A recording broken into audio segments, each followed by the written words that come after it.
Ladies and gentlemen, welcome back to the Off the Bench podcast. This is episode number 16. Thank you to all who are listening today, and hope you all are having a great day. A lot to talk about today. This will be a very interesting episode. Now we're going to talk about football, because there have been some recent releases and or cuts that have been made in the NFL. To start off, Commanders cut Carson Wentz after only having him for 1 year. I believe that was Wentz's third team in 3 years. You could call it fourth team in 4 years if you include the Eagles. After his injuries in Philly, the potential that he really had just hasn't really played out. He had that MVP caliber season before he had that first injury that year when the Eagles went to the Super Bowl. And the year after was showing more promise, got hurt again. And just after those injuries, it's just gone nothing but down for him. I feel bad for the guy. He really had a lot of promise in the league. But, again, injuries can really set you back a lot. So it's going to be interesting to see where he ends up. Also getting cut from the Buccaneers, reportedly, is Leonard Fournette, who was a crucial part to their Super Bowl win a few years back. Playoff Lenny. He would run hard in the playoffs, and then this year he kind of had a down year, especially since they picked up Rachaad White from the draft. As a rookie, he didn't play too bad. But I think they're looking more towards the future, and they see Rachaad White in their future. They don't see Leonard Fournette, so they had to make the cut, or else Fournette's salary, I think, would have been a little too much to handle on the books for them. So, again, we'll see where Fournette will take his talents to.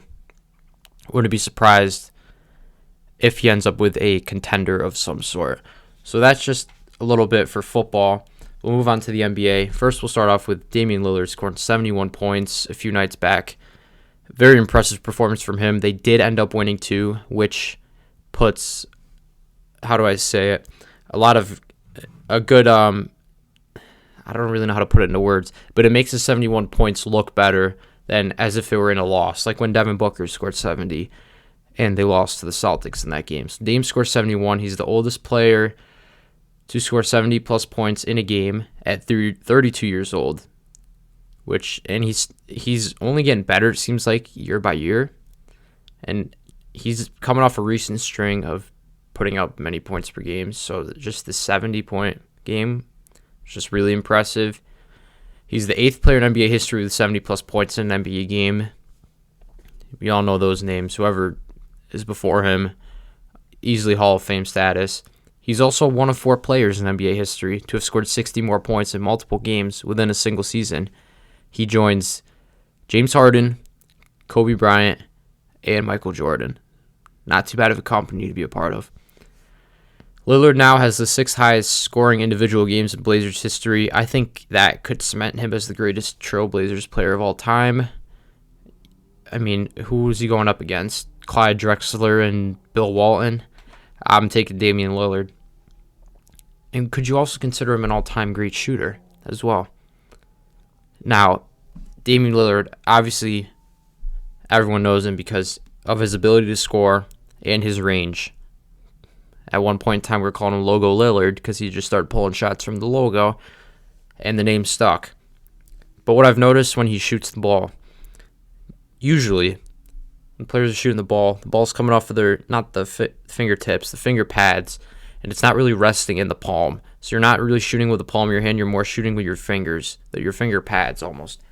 What I see with Dame is that Dame is resting the ball in his palm, and he's shooting more with his palm, which I guess can create a bit more range with your shot, since when you're shooting with your palm, you're using more of that force from your arm, from your shooting arm, which turns into an increased range. And that comes naturally to him, as opposed to some other players where shooting with the palm, it's not a natural movement. That's why they're not really accurate with it. Dame has been doing this whole time, which is why he's gotten pretty good with his shots and he can go further back.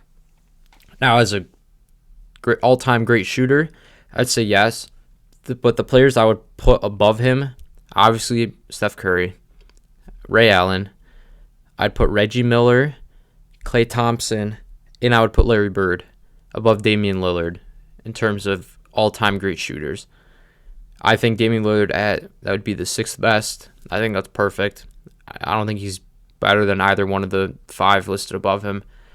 But again, you got to recognize greatness, and Damian Lillard is a great player who should be a Hall of Famer.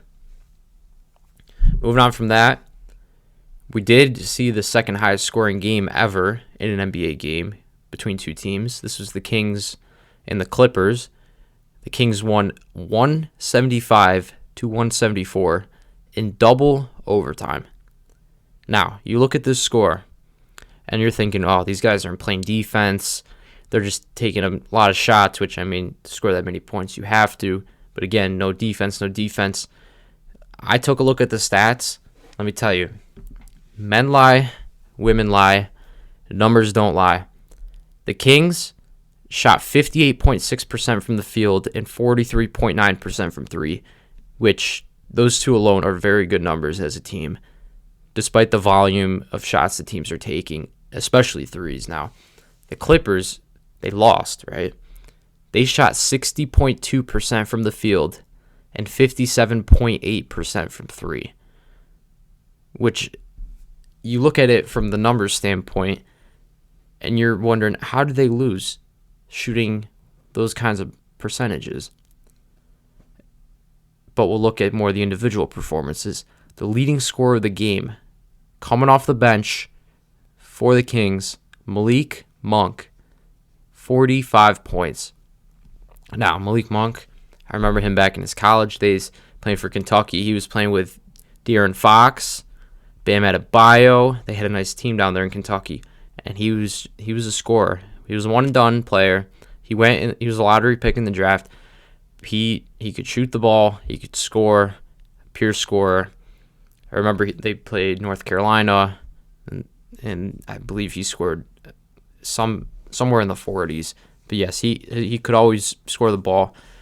I'm glad now on the Kings, he's getting a lot more opportunities. I mean, he's not starting, but I think he's around a great young core in the Kings themselves, where he can really excel. On the other side, for the Clippers, Kawhi Leonard, 44 points. Mentioned De'Aaron Fox, 42 points, 12 assists. And then Paul George, 34 points, 10 rebounds. Crazy game. I personally didn't get to watch it. I looked at the box score the next day, and I'm like, holy cow, what just happened? Had to dive deeper into it. But again, a historical game. And from what people are saying that watched it, they said it was an entertaining game too.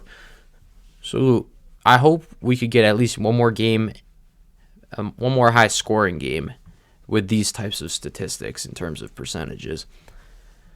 LeBron injured his right foot, and he may be out for several weeks. That is a huge loss to the Lakers, especially since the trade deadline, they've been playing really good together. They're eyeing that playoff spot, maybe play in. But LeBron, you could argue, he's the greatest player of all time. He's 36. No, he's 38 now. Oh, man. He's 38 years old. He's still balling. He's averaging, I think, at least 30 points a game. I don't know what the Lakers are going to do without him. Several weeks, someone's going to have to step up. Who really would, though, to be honest? Because the way the Lakers are run, you got LeBron and AD. They're two superstars, you call them. Is AD you could call AD a superstar. And then just a whole bunch of role players. You surround LeBron with shooters and other guys that can do other things. And that's how the Lakers win games. That's their game plan every single game. So now without LeBron, one of the facilitators, don't really know what to do. But it's going to be interesting to see how the Lakers adapt to not having LeBron for a few weeks. Another injury, LaMelo fractured his ankle, and he's out indefinitely. Now, terrible for LaMelo since he's probably done for the year. For the Hornets, doesn't really matter because they are second to last in the East right now. I guess you could say they're in the race for Victor Wembanyama because who wouldn't want a 7'5" big man who could do it all to add to your team, especially that young too? I don't think the Hornets are going to rush him to play just because right now they're not really playing for anything other than potentially getting the number 1 overall pick. So I'm assuming LaMelo Ball's season is over. And Kevin Durant, I believe he will plan, or not, he's not planning. I think he will play tonight against the Hornets. That's the plan for the Phoenix Suns, for KD to play tonight, make his Suns debut against the Hornets. We've been waiting for this for a few weeks now. It's going to be interesting to see how Kevin Durant really elevates the Suns, because now KD's obviously going to be their number 1 scoring option. That puts Devin Booker, who's been a pretty good scorer already, as a number 2 option. So it's going to be interesting to see how teams can adapt to that change, having to guard KD and also worry about Devin Booker. You got Chris Paul, who's still dropping dimes. I mean, obviously he's getting older, so his production is slowly going down, but he's still producing out there. The Suns are currently the betting favorites in the West. We'll see. Tonight is going to be a preview of really what the Suns are about with KD. So that's really it for the news in terms of the NBA. They came out with new power rankings. The top 4 remain the same in order: the Bucks, Celtics, Nuggets, and Sixers. The Grizzlies move up 1 to number 5, and the Cavs move down 1 to number 6. The Knicks move up 1 to number 7. They've been playing really good. Again, I talked about them last episode. Jalen Brunson's balling. Josh Hart's been helping out. RJ Barrett's playing good. Julius Randle's playing good. And the whole team overall is playing good. Happy to see them succeed. The Kings are up 2 spots to number 8. I'm happy for them too.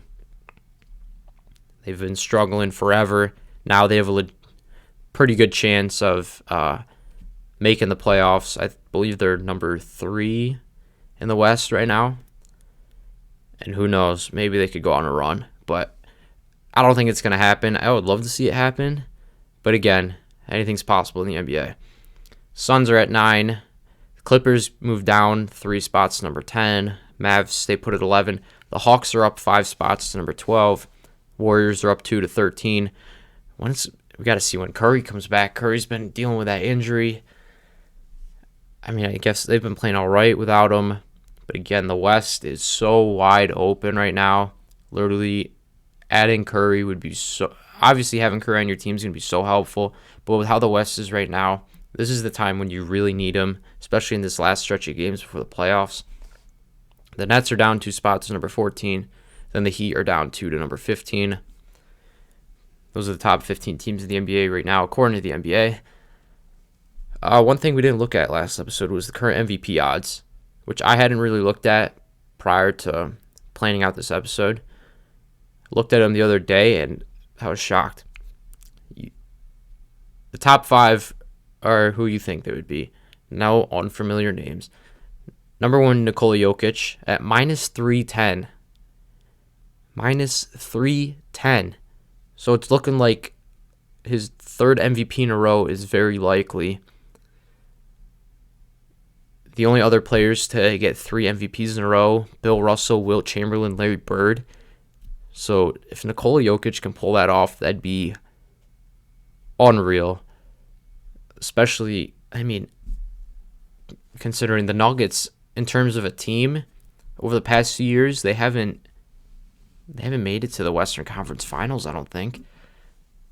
But they have the MVP 3 years in a row. Maybe that's a sign that Jokic might need help in Denver. I mean, he's averaging 24.8 points per game, which is 18th. 11.7 rebounds, which is 3rd. 10 assists, 4th. So he's averaging a triple-double. He's shooting 63.3% from the field, which is 7th. So Jokic is, I guess he's really doing it all for Denver. Maybe they're one guy away from really competing for a championship. But who knows? Maybe this could be the year. because Jokic is averaging, I believe, almost career highs in all categories. So we'll see come playoff time. And second is Joel Embiid at plus 500. He's averaging 33 points, which is second, 10.4 rebounds, good for ninth, 4.1 assists, which is 52nd. And he's also shooting 53.2% from the field, which is 25th best. Giannis in third, 31.3 points, 12 rebounds, 5 assists, 53.8% from the field.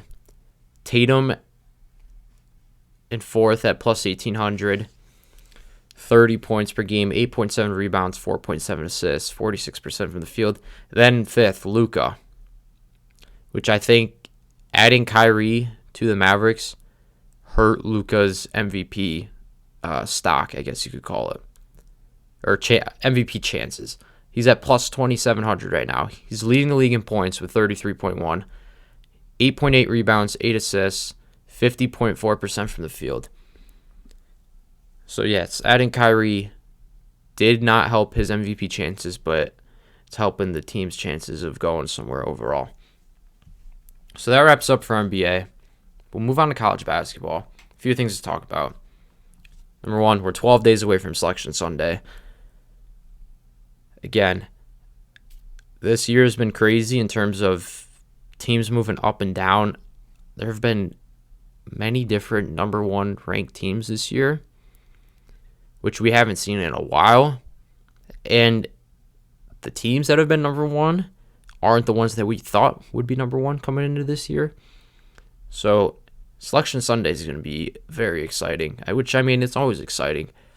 But in terms of who gets seeded where, we could see a lot of good teams potentially be underdogs in the first round. Jon Scheyer for the Duke Blue Devils, he became the first coach in the ACC to go undefeated at home in his first season. Very impressive from him, considering I don't know really how many people doubted him coming into this year, but I don't think a lot of people were super confident that he could continue on what Coach K was doing, especially because it's Coach K, arguably the greatest college coach of all time. Arguably. I'm not saying he is. You could argue that he is.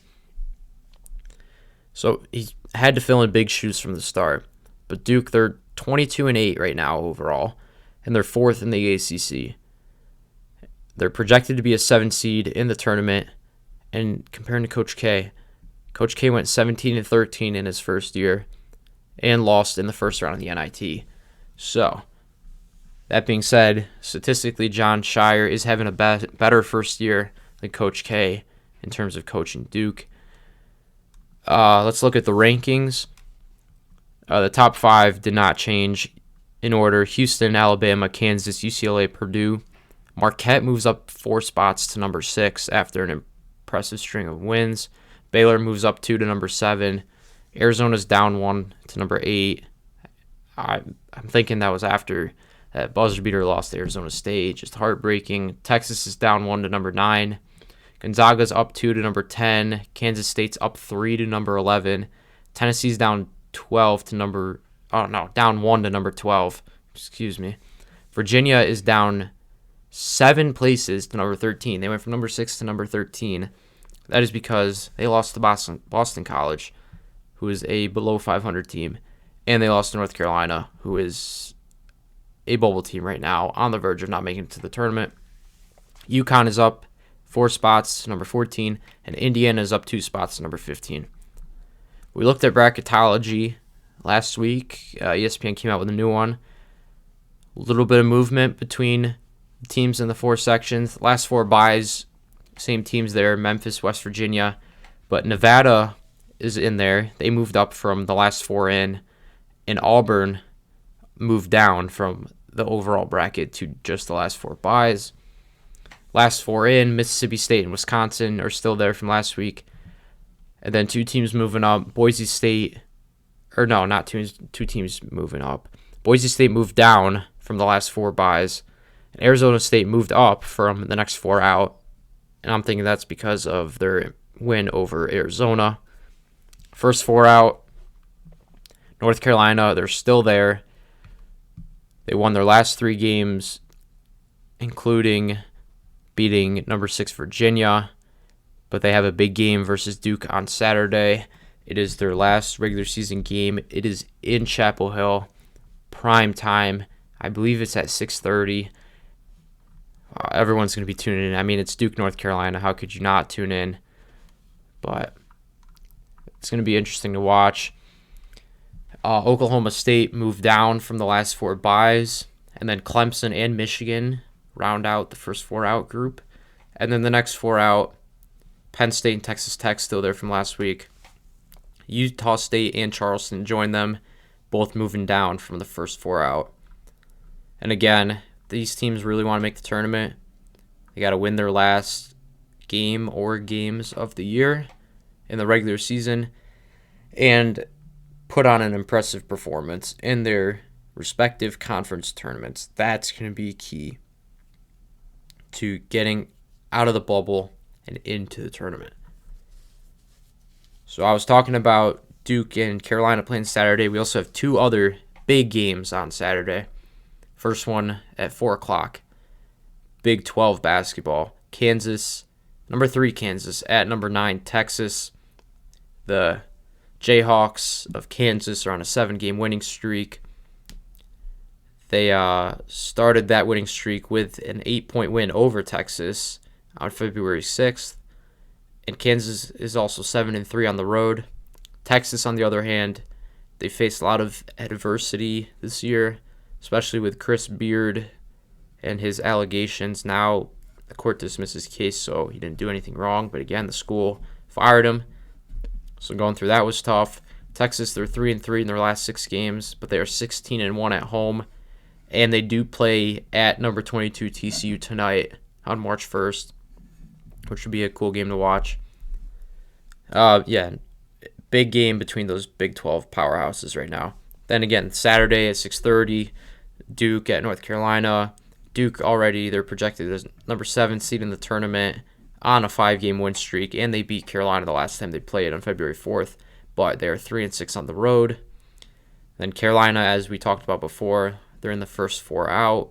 They're projected to be one of the first 4 teams out.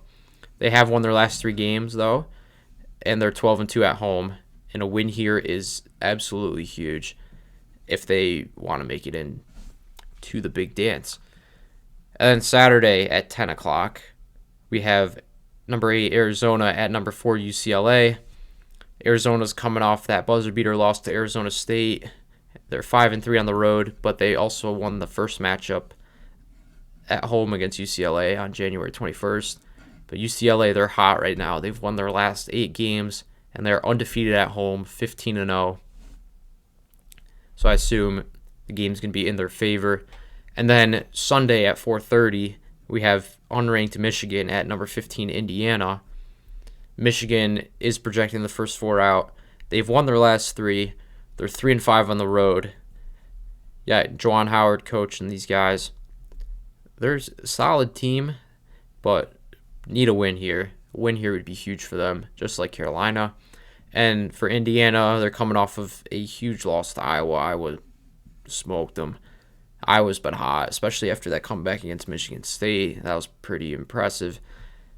But Indiana, they're 3-3 in their last 6, and they beat Michigan in Michigan on February 11th by 1 point. So Michigan is out for revenge in Indiana. And we'll wrap up the episode with that. Thank you to all of you who tuned in for this one. If you have questions, you know where to hit up. Again, thank you all, and we'll see you next week. All right, I just finished recording the episode, and I'm looking on Instagram right now, and there's a report out saying that John Morant is being accused in police reports of beating up a 17-year-old boy and pointing a gun on him. That is the report.